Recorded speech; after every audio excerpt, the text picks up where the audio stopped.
அகர முதல எழுத்தெல்லாம் ஆதிபகவன் முதற்றே உலகு. தோன்றிய புகழோடு குமரியில் எழுந்தவர், கோவினை பாடாது பாரினை வென்றவர். மதங்களை சாராவோ மனிதம் பாடி வேவியர் சிறந்தது அன்பென்றோதி. யாப்பெண் நெருங்கல மாலுமியாகி ஆழி பேர் அலைவரினும் அசையா.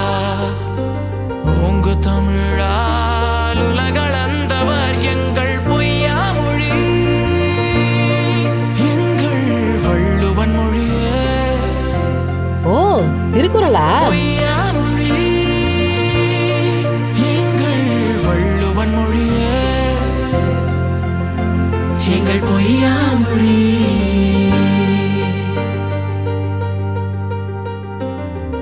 எம்மொழி பிறப்பினும் எம்மொழி பொய்யா. செம்மொழி கோட்டை இருவரி பாவான் நற்றமிழ் காக்க, நற்றமிழ் காக்க செதுக்கிய தபதி